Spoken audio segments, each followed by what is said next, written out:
Separation of substances का third जो part है, सेशन थर्ड है, उसको देखते हैं। सबसे पहले हमारे पास सैचुरेटेड सॉल्यूशन। अब सैचुरेटेड सॉल्यूशन क्या है? तो सैचुरेटेड सॉल्यूशन को समझने के लिए एक एग्जांपल देखते हैं हम लोग। मान लेते हैं ये कोई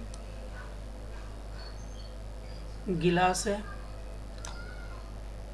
इसमें यहाँ तक पानी भरा हुआ है, वाटर है। अब इसमें जो है हम लोग शुगर मिलाएंगे, शुगर, और चम्मच से हम इसको जो है मिक्स करेंगे।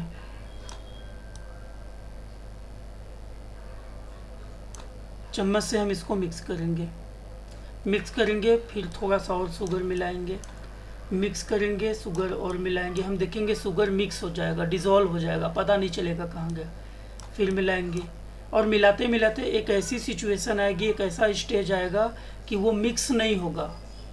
No more soluble substances can be dissolve at room temperature. यानी जो हमारा नॉर्मल टेम्परेचर है रूम का, उसी टेम्परेचर पर इसको गर्म नहीं करना है। इसका मतलब ये हुआ कि नो मोर सॉल्युबल सब्सटेंसेज। अब कोई सब्सटेंस, जो शुगर है वो सब्सटेंस है, अब शुगर सब्सटेंस एक ऐसी स्टेज आएगी कि मिक्स नहीं होगा, और वैसी स्टेज को हम लोग बोलते हैं सैचुरेटेड सॉल्यूशन। Saturated solution. अब सैचुरेटेड की मीनिंग एक मोबाइल का एग्जांपल लेकर देखें। जैसे मान लो किसी शहर में 100 लोग हैं, किसी शहर में 100 लोग हैं। कोई मोबाइल कंपनी आती है, सबको अपना सिम देती है, सब उस सिम का यूज करते हैं। 90 हो गए, 95 हो गए, 99 हो गए, 100 हो गए। अब वो जो 100 लोग थे, वो 100 में सभी लोगों ने मोबाइल कंपनी का कनेक्शन ले लिया। अब मोबाइल कंपनी का इस मार्केट में, इस शहर में कोई भी बिजनेस नहीं होगा, क्योंकि नया सिम नहीं बिकेगा। क्यों नहीं बिकेगा? क्योंकि जितने 100 लोग थे सबने ले लिया। तो अब क्या कहा जाएगा कि ये जो मार्केट है वो क्या हो गई, वो ये मार्केट सैचुरेटेड हो गई।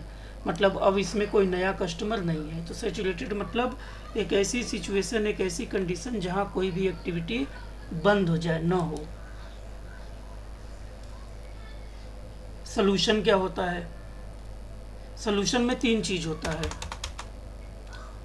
इसका भी एग्जांपल देखते हैं। ये हमारा गिलास है, यहाँ तक इसमें पानी है, वाटर है,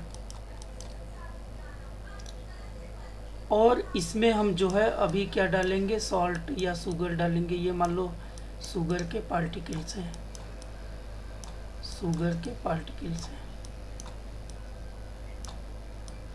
ये हमारा शुगर के पार्टिकल्स है। अब क्या होगा, ये जो इन दोनों में शुगर पार्टिकल्स और वाटर, इनमें किसका अमाउंट ज़्यादा है, कौन ज़्यादा है, कौन अधिक है? तो वाटर ज़्यादा है। तो जो चीज़ ज़्यादा होती है उसे सॉल्वेंट बोलते हैं। तो वाटर यहाँ पे क्या हो गई, सॉल्वेंट हो गई। और जो चीज़ मिक्स करते हैं, जिस चीज़ को हम लोग मिक्स करते हैं, जैसे शुगर है, तो शुगर हमारा क्या हो गया, सॉल्यूट हो गया, सॉल्यूट, SOLUTE, सॉल्यूट। यानी कोई भी जो और इन दोनों को जब मिक्स करेंगे तो एक हमारा शरबत बनेगा, वो शरबत हमारा क्या हो जाएगा, सॉल्यूशन। वो शरबत हमारा बन जाएगा सॉल्यूशन। यानी सॉल्यूशन कोई ऐसी चीज़ होती है जिसमें सॉल्यूट और सॉल्वेंट होता है। सॉल्वेंट वो होता है जिसका अमाउंट ज़्यादा हो, सॉल्यूट वो होता है जिसका अमाउंट कम हो। ये हो गया सॉल्यूशन। अब डेफिनेशन अगर देखें, when a soluble substance is dissolve completely in a liquid. Suppose sugar को वाटर में डिसॉल्व किया गया तो एक होमोजीनस मिक्सचर बनेगा, उस होमोजीनस मिक्सचर को सॉल्यूशन बोलेंगे। ठीक है, तो सॉल्यूशन समझ में आ गया। अब हम लोग आगे देखते हैं थ्रेशिंग क्या होता है। मान लो कोई फसल हम लोग काट के लाते हैं, ये कोई मान लिया जाए कि ये गेहूं का या चावल का पौधा है या कोई भी ग्रेन क्रॉप है। अब ऐसे तो हम खाएंगे नहीं, ऐसे तो हम पीस के इसका रोटी, आटा बना के रोटी बनाएंगे नहीं। हम लोग क्या करेंगे, पहले से इसमें ग्रेन को अलग करेंगे, ये जो ग्रेन है उसको अलग करेंगे इस क्रॉप से, ये जो स्टॉक है इससे अलग करेंगे ग्रेन को। तो इस मेथड को हम लोग बोलते हैं थ्रेशिंग, यानी the process that is used to separate grain from stalk is threshing. ठीक है, तो गेहूँ, चावल, बाजरा, जौ, मक्का, ये सारी चीज़ें हम लोग यूज करने से पहले थ्रेशिंग करते हैं, तो उसके जो फसल होती है उससे अनाज को अलग करते हैं, थ्रेशिंग हो गया। अब जब थ्रेशिंग करेंगे तो क्या होगा कि हमारे अनाज के साथ मान लो ये अनाज है, ग्रेन है, इस ग्रेन के साथ बहुत सारे जो है वो जो फसल है उसके भी टुकड़े आ जाएंगे, बहुत सारे हस्क आ जाएंगे, चैफ आ जाएंगे, है ना। छोटे छोटे जो पौधे के टुकड़े हैं उसके पाउडर नुमा, जो भी समझ लो, हस्क उसको बोलते हैं, एक शब्द अगर समझो तो, वो भी आ जाएंगे। इनको अलग करना है तो सिंपल सा तरीका है, इनको ऊपर से नीचे गिराएंगे।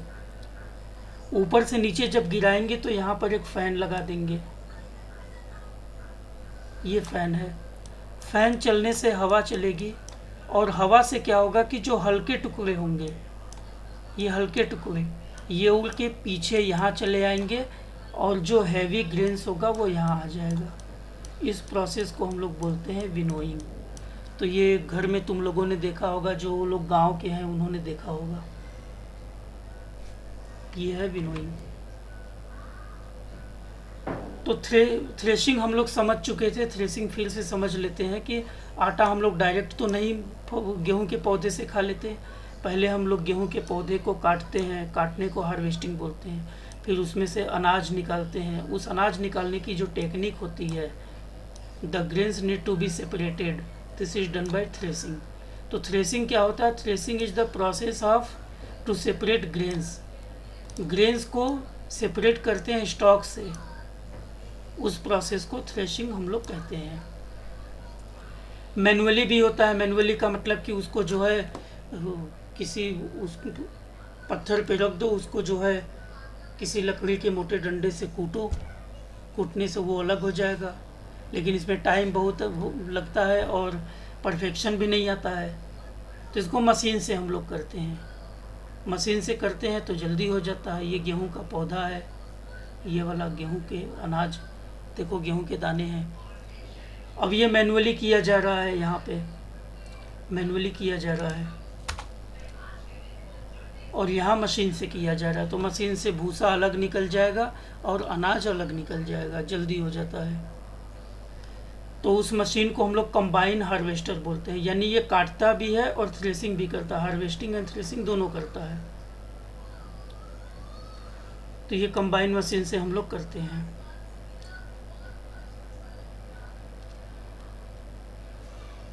अब थ्रेसिंग से हमें जो अनाज मिला उसको हम लोग अलग कर लेते हैं। हमें मालूम है उसमें जो है बहुत सारे चैफ होते हैं, हस्क के पार्टिकल्स होते हैं, हस्क होता है, तो उसको ऊपर से गिराएंगे, हवा चलेगी और हवा चलेगी तो जो हस्क लाइटर पार्टिकल्स होते हैं दूर चले जाएंगे और जो ग्रेन्स होते हैं ग्रेन्स बीइंग हैवियर वो नीचे निकल जाता है। डायग्राम से मैंने अभी समझाया। ये थ्रेसिंग विनोइंग हो रही है। यहाँ देखो गिरा रहे हैं तो ये चैफ अलग हो जा रहा है, ग्रेन्स यहाँ नीचे अलग आ रहा है। हैंड पिकिंग है। हैंड पिकिंग के बारे में हम लोगों ने थोड़ा समझा था कि हाथ से चुन चुन कर अनाज में से, दाल है, चावल है, गेहूं है, उसमें से पत्थर के या कोई प्लांट के पीसेज हैं उनको अलग करते हैं, अनवांटेड ग्रेन्स होते हैं, तो वो हैंड पिकिंग है। ये हैंड पिकिंग हम लोग घर में सब लोग करते हैं, देखे होंगे। अगली सीविंग है। सीविंग माने छानना होता है। तो हम लोगों ने देखा है कि जैसे आटा आ गया मार्केट से तो उसको छान लेते हैं, छानने के बाद यूज करते हैं। छानने पर कभी कभी उसमें कीड़े मिल जाते हैं या जो है प्लांट पार्ट्स मिल जाते हैं, छोटे छोटे पीसेज मिल जाते हैं, स्टोन या हस्क मिल जाते हैं, तो इसलिए छानना ज़रूरी है। ये छानना जा रहा है छन्नी से। सेडिमेंटेशन डिकेंटेशन भी हमने देखा था, मैंने समझाया भी था कि इस तरह पानी को अगर डिज़ोल्व करके छोड़ देंगे तो स्टीयर करके छोड़ देंगे हिलाकर, तो थोड़ी देर बाद जो हेवी पार्टिकल्स होंगे वो नीचे बैठ जाएंगे और लाइटर पार्टिकल्स ऊपर होंगे और लाइटर इस तरह अलग कर लेंगे। फिल्ट्रेशन माने जैसे चाय का एग्जांपल देकर मैंने दिया है ना, कि चाय जब बनाते हैं तो ऐसे तो पीते नहीं, पहले छानते हैं, तो जो चाय पत्ती, लौंग, इलायची, अदरक के टुकड़े होते हैं वो लार्जर पीस साइज के होते हैं, तो वो ऊपर रह जाते हैं और चाय हमारा नीचे आ जाता है। जूस वगैरह भी हम ऐसे छान के पीते हैं। इवेपोरेशन एक मेथड है। देखो ये नमक इस तरह बनाया जा रहा है, मैंने हालांकि समझाया है, देख सकते हो। कंडेंसेशन भी मैंने बताया है कि कैसे जो है सनलाइट से वाटर हीट होता है, फिर गर्म होकर ऊपर जाता है, ऊपर टेम्परेचर कम होता है तो वो पार्टिकल्स आपस में मिलते हैं तो वो वाटर बन जाता है।